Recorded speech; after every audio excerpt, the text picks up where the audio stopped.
नरेंद्र मोदी साहब का सबसे बड़ा तुर्रा है, सबसे बड़ा, ना खाऊंगा ना खाने दूंगा। पीएम केयर फंड पर सबसे बड़ा खुलासा हुआ है। पीएम केयर फंड पर, जो PM care fund Narendra Modi साहब ने खुद बनाया, उस पर एक सनसनीखेज खुलासा हुआ है। हजारों करोड़ रुपए का हिसाब किताब जो लोगों के सामने, लोगों की पाई पाई का पैसा है, वो सबके सामने आना चाहिए था। वो हजारों करोड़ रुपए का हिसाब किताब नरेंद्र मोदी जी अपना झोला कब चेक करवाएंगे? इस खबर को आप आखिरी तक देखिए, आंकड़े बहुत सारे हैं। कोशिश करूंगा कि आपको खबर इस तरीके से बताई जाए ताकि आपको समझ में भी आए और आपको समझ में आए कि कैसे हजारों करोड़ रुपए सिर्फ एक सप्ताह के अंदर 3,000 करोड़ रुपए आए थे। 3,000 करोड़ रुपए एक वीक में आ गए थे। लेकिन इस पीएम केयर फंड से, कोरोना के समय पर जो पीएम केयर फंड बना, इस पीएम केयर फंड से बच्चों को, जिनके मां बाप की मौत हो गई थी पीएम केयर फंड में, जो अनाथ हो गए थे, उनके लिए कहा गया कि 20-20 हजार रुपए दिए जाएंगे। आप उन बच्चों को भी पूरा पैसा नहीं दे पाए। और सुनिए आप, इस पीएम केयर फंड को लेकर के जो खुलासा हुआ है, आपके पैरों के नीचे की जमीन खिसक जाएगी। 93% पैसा इस पीएम केयर फंड का वो एफडी में है। 93% पैसा, और केवल 7% पैसा वो सेविंग में है। अब कहेंगे कि आपकी, चलिए ठीक है, बात समझ में आती है कि सरकार एफडी में पैसा रख करके ब्याज कमा रही है और जब जरूरत होगी तो एफडी ब्रेक हो जाएगी। एफडी ब्रेक होना कोई बहुत बड़ी काम ना है। लेकिन खर्च कितना हुआ है? खर्च किया है सिर्फ 0.001% पैसा। तो मोदी जी इस पैसे को छाती पर रख करके क्या स्वर्ग ले जाने की तैयारी कर रहे हैं? भाई, अगर पैसा आया और पैसा उन अनाथ बच्चों के लिए था, देश के लोगों के लिए था, सबके लिए था वो पैसा, तो पैसा खर्च क्यों नहीं हो रहा है? और एक तरफ आप कहते हैं कि सरकार पैसा नहीं है, महंगाई है, बेरोजगारी है, ये है, वो है, दुनिया भर की बातें। पीएम केयर जो आपने बनाया, पीएम केयर फंड, उसमें पैसा पड़ा हुआ है और उसमें विदेशी फंड भी है और उसमें टिकटॉक जो सरकार ने बैन किया, वहां से पैसा आया। और ये तो पहले भी खुलासे हो चुके हैं कि पीएम केयर फंड में या चुनावी बॉन्ड में वो कंपनियां पैसा डालती रही जिन कंपनियों के केस खत्म हो गए या जिन कंपनियों के ऊपर ईडी सीबीआई के छापे पड़ रहे थे, उन्होंने पीएम केयर फंड में या चुनावी बॉन्ड के जरिए पैसा दे दिया और उसके बाद में उनके मामले ठंडे पड़ गए। आपने किया क्या? आपने बनाया क्या? मोदी जी का सबसे बड़ा तुर्रा है, ना खाऊंगा ना खाने दूंगा, पहला। दूसरा तुर्रा यह है कि देश की तिजोरी के ऊपर किसी का पंजा नहीं पड़ने दूंगा। कांग्रेस को लेकर के उन्होंने नारा गढ़ा था। और फिर वो कहते हैं कि भैया मैंने घर परिवार सब कुछ अपना देश के लिए छोड़ दिया है। मोदी के जो अंधभक्त हैं वो भी कहते हैं कि मोदी बेचारा किसके लिए घोटाला करेगा, उसके तो आगे कोई नहीं, पीछे कोई नहीं। ये मैं कोट कर रहा हूं उन मोदी अंधभक्तों की लाइन को हूबहू, जो ये कह करके, ऐसा बोल बोल करके और मोदी के लिए वोट मांगते हैं कि मोदी को वोट दो, राहुल गांधी तो इटली लेकर के चला जाएगा, उसका इटली में परिवार है, ये है, दुनिया भर की बातें। झूठ पर झूठ, झूठ पर झूठ, झूठ पर झूठ। आज तक कभी सोनिया गांधी को लेकर के, राहुल गांधी को लेकर के सरकार गबन घोटाले का एक केस साबित नहीं कर पाई है, जबकि 12 साल से इनकी सरकार है, सारी एजेंसियां इनके पास में। लेकिन एक सिंगल केस में राहुल गांधी को, सोनिया गांधी को, प्रियंका गांधी को, यहां तक कि रॉबर्ट वाड्रा को भी, एक सिंगल केस में, फ्रॉड के मामले में, पैसे गबन के मामले में सरकार दोषी साबित नहीं करवा पाई है। और दूसरी तरफ अपना जो पीएम केयर फंड है, अपने पीएम केयर फंड में किस तरीके से घालमेल है, एक एक करके जरा ये आंकड़े देखिए। अब इसमें ओपनिंग बैलेंस दिखाया गया है, रिसिप्ट दिखाई गई है, पेमेंट्स दिखाई गई है, ये क्लोजिंग बैलेंस इसमें दिखाया गया है। ये 7 अगस्त को ये रिपोर्ट साइन की गई है और 17 अगस्त को यह रिपोर्ट वेबसाइट पर अपलोड की गई है। लेकिन इसमें सबसे बड़ी बात यह है कि इस ट्रस्ट के जो ट्रस्टी हैं वो प्रधानमंत्री नरेंद्र मोदी हैं, गृह मंत्री अमित शाह हैं, राजनाथ सिंह हैं और वित्त मंत्री निर्मला सीतारमण है। लेकिन उनके साइन इस ऑडिट रिपोर्ट के ऊपर नहीं है। ये पीएम केयर फंड की एक तरीके से ऑडिट रिपोर्ट है और ये 31 मार्च 2025 तक की रिपोर्ट ये है। ये 2 साल के बाद में ऑडिट रिपोर्ट सामने आई है और इस ऑडिट रिपोर्ट में 2023-24, 2024-25 का ऑडिट किया गया है। इसमें बताया गया है कि 8,452 करोड़ रुपए अभी इस पीएम केयर फंड में है। 8,452 करोड़ रुपए और सरकार 31 मार्च 2025 तक सिर्फ 0.001% ही खर्च कर पाई है। यानी 8400 करोड़ रुपए, 8,452 करोड़ रुपए में से सरकार ने खर्च कितना किया है? 0.001%, सिर्फ 86 लाख रुपए खर्च हुए हैं। तो भाई वो पैसा किसके लिए है? वो पैसा कहां जा रहा है? अब आप कहेंगे खैर वो पैसा जमा तो है। विपक्षी पार्टियां कहती है कि पीएम केयर का फंड भी नरेंद्र मोदी जो है वो विधायकों को, सांसदों को, पार्टियों को तोड़ने के लिए, सरकारें बनाने के लिए इस्तेमाल कर रहे हैं। एक तरफ तो आरबीआई के अंदर सेंधमारी लगी हुई है। सेंधमारी इन द सेंस कि वहां पर जो रिजर्व मनी होती है या कंटीजेंसी जो मनी जिसको कहा जाता है कि आपातकाल में जो पैसा खर्च करना चाहिए, वहां पर भी सरकार चाहती कि वहां से भी पैसा आ जाए। वो पैसा भी, और खुद नरेंद्र मोदी के कार्यकाल में वहां से पैसा निकाला भी गया है। ये पहले हमने खबरें आपको बताई थी। लेकिन दूसरी तरफ जो आपने पीएम केयर फंड बनाया, उस पीएम केयर फंड में आप कितना पैसा खर्च कर रहे हैं? 1% पैसा भी आपने खर्च नहीं किया, सिर्फ 1%। उतना भी पैसा आपने खर्च नहीं किया। तो ये पैसा खर्च नहीं हो रहा है या पैसा खर्च हो रहा है लेकिन दिखाया नहीं जा रहा है, क्योंकि अब आपको क्या पता, मुझे क्या पता, हम तो वही देखेंगे जो कागज बोल रहा है। और कागज में भी कितनी बातें हैं और कितनी नहीं है। अंजलि भारद्वाज जो कि सोशल एक्टिविस्ट है और आरटीआई भी लगाती रहती है। और सबसे बड़ी बात ये समझिए जरा इस बात को, नरेंद्र मोदी साहब ने प्रधानमंत्री राहत कोष जो पहले था, जिसका ऑडिट भी होता था, जिस पर आरटीआई भी आप लगा सकते थे, उसको ना करके बल्कि एक पीएम केयर फंड ये लेकर के आए। मार्च 2020 के अंदर ये पीएम केयर फंड की स्थापना हुई। 3 साल में इसमें 13,000 करोड़ रुपए आए और पहले सिर्फ एक हफ्ता के अंदर अंदर इसमें 3,000 करोड़ रुपए आ गए। और उस वक्त में बवाल मचा था। लोग कह रहे थे कि मैंने पीएम केयर फंड में इतना दिया, मैंने पीएम केयर फंड में इतना दिया। मतलब जितने एक्टर थे, जितनी कंपनियां थी, जितने उद्योगपति थे, कोई 1,000 करोड़ दे रहा था, कोई 500 करोड़, कोई 100 करोड़, कोई 10 करोड़, कोई 50 करोड़, पैसा ही पैसा आ रहा था।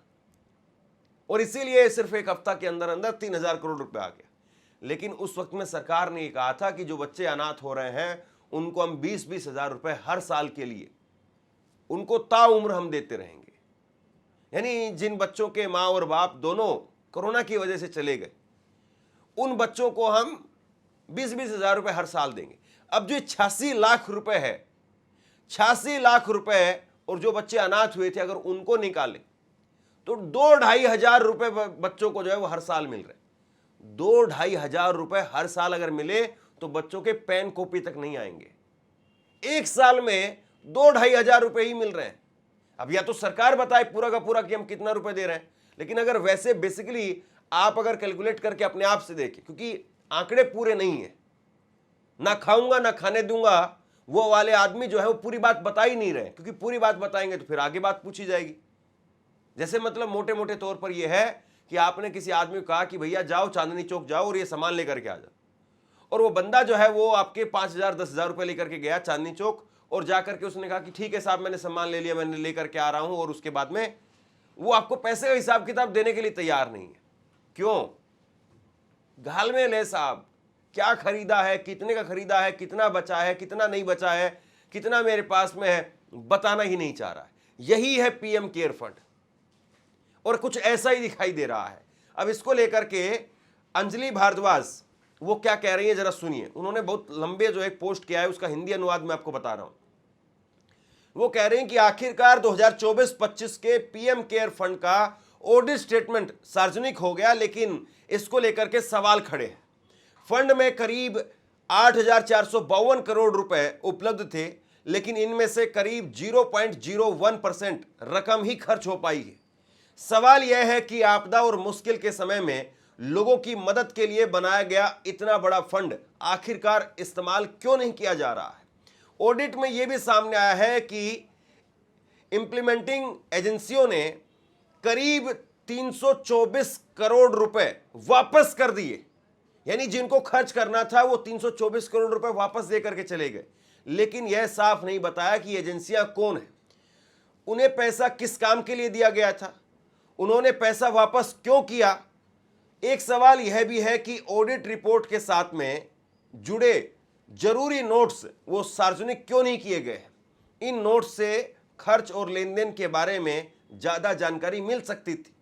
पीएम केयर फंड को कोरोना और दूसरी आपदा के समय पर लोगों की मदद के लिए बनाया गया था। इनमें देश और विदेश से बड़ी रकम जमा हुई, लेकिन फंड में पैसा कहां से आया, इसकी पूरी जानकारी अभी तक सार्वजनिक नहीं की गई है। पीएम केयर ने खुद को आरटीआई के दायरे से बाहर बताया है।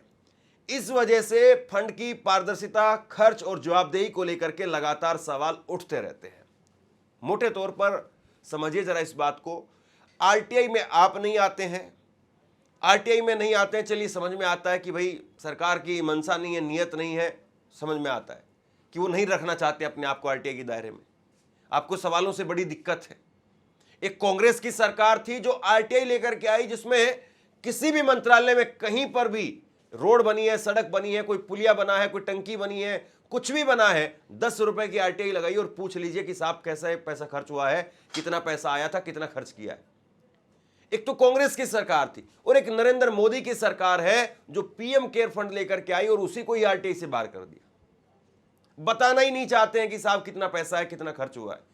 और सवाल फिर यह है कि इनके जो वेंटिलेटर बने थे उस वक्त में कोरोना के समय पर, वो वेंटिलेटर अकेले पंजाब सरकार ने उस वक्त में जो है वो आंकड़ा दिया था पंजाब सरकार ने, और उसमें कहा था कि हमें करीब करीब जो है 320 वेंटिलेटर मिले थे, जिसमें से 237 वेंटिलेटर खराब मिले, सिर्फ 100 वेंटिलेटर वो ठीक मिले थे। क्या कहेंगे साहब इसको आप। एक और आंकड़ा आप देखिए और ये अपने आप में बहुत चौंकाने वाला है।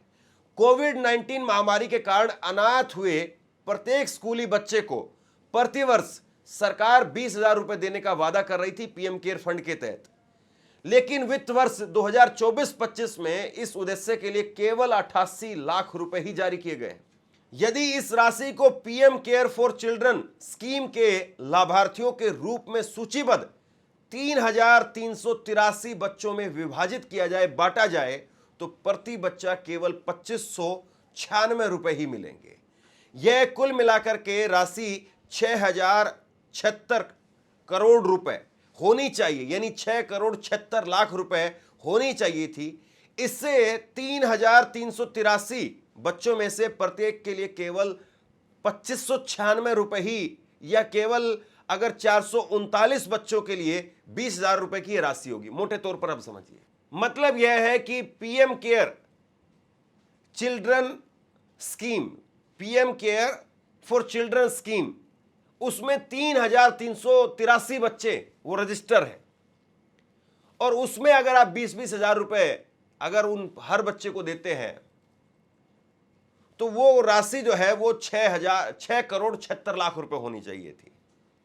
लेकिन इन्होंने जो सिर्फ 88 लाख रुपए खर्च किए हैं, तो देश भर में सिर्फ 439 बच्चों को ही 20-20 हजार रुपए मिल पाएंगे। ये है आसान भाषा में।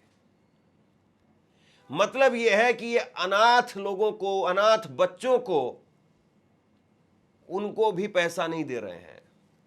तो फिर पैसा रखा हुआ क्यों है? और जब आपके पास में पैसा रखा हुआ है तो कम से कम उस पैसे को खर्च कीजिए, कम से कम उस पैसे को लगाइए। उस पैसे को रख करके आप क्या कर रहे हैं? वो 3,000 अनाथ बच्चे वही आपको दुआ देंगे, लेकिन आप पैसा खर्च नहीं कर रहे हैं। अब जरा अपनी स्क्रीन पर एक बार ये आंकड़े आप देखिए, 2020-21 के अंदर जो पैसे खर्च हुए, सबसे ज्यादा पैसे उसी वक्त में कोरोना के समय पर खर्च हुए, आए भी सबसे ज्यादा उसी वक्त में थे। उस वक्त में 3,976 करोड़ रुपए खर्च हुए। 2021-22 में 3,716 करोड़ रुपए खर्च हुए। लेकिन 2022-23 में एकदम से पैसा घट करके 439 करोड़ रुपए रह गया। और इसके बाद में तो 2023-24 के अंदर पैसा सिर्फ 15 करोड़ रुपए खर्च हुआ। और इसके बाद में अभी 2024-25 में सिर्फ 87 लाख रुपए खर्च हुए। तो भैया अगर आप इस पैसे को खर्च नहीं कर पा रहे हैं तो किसी दूसरी स्कीम में पैसा डाल दीजिए। हमारी गाड़ियां खराब हो रही है, एथेनॉल एथेनॉल एथेनॉल, वहां पर सरकार जो है वो टैक्स लगाती है, वहां पर जो दुनिया भर का सरकार कहती है कि नहीं, हम अगर वो वाला पेट्रोल देंगे तो 160 रुपए मिलेगा, सरकार के मंत्री कहते हैं 137 रुपए मिलेगा। हर जगह पर फिर कोई सवाल पूछो महंगाई बेरोजगारी को लेकर के तो कहते हैं हम 5-5 किलो रुपए 5-5 किलो जो है वो गरीबों को अनाज दे रहे हैं। और यहां आपके पास में पैसा पड़ा हुआ है और आप खर्च ही नहीं कर रहे हैं, या खर्च हो रहा है उसका हिसाब नहीं दे रहे हैं। ये हजारों करोड़ रुपए है कहां पर, और है तो फिर खर्च क्यों नहीं हो रहे हैं? और अगर खर्च हुए तो उसका हिसाब किताब क्यों नहीं है? क्या आपको लगता है कि ये गैर वाजिब सवाल है? क्या आपको लगता है कि इन सवालों पर बात नहीं होनी चाहिए? क्या आपको लगता है कि सरकार कुछ छिपा रही है, या फिर सरकार के पास में बताने के लिए कुछ है ही नहीं और इसीलिए चादर एक तरीके से ढक दी गई है कि किसी तरीके से लोगों को दिखाई ना दे कि नीचे कितना बड़ा गड्ढा है, कितनी बड़ी खाई बन चुकी है नीचे, वो लोगों को दिखाई ना दे। लेकिन सरकारें बदलेंगी तब समझ में आएगा, तब पता चलेगा कि साहब कैसे कैसे पैसा था और किस किस तरीके से कहां कहां पैसा जो है वो खर्च हुआ। लेकिन नरेंद्र मोदी का जो ना खाऊंगा ना खाने दूंगा, वो सवाल सबके सामने आ गया कि साहब आप छुपा रहे हैं, छुपाऊंगा और बताने भी नहीं दूंगा, वो वाला मामला समझ में आ रहा है। आप क्या सोचते हैं नीचे कमेंट सेक्शन में लिख करके जरूर बताइए। इस वीडियो को लाइक कीजिए और चैनल को जरूर सब्सक्राइब कीजिए। शुक्रिया, थैंक यू।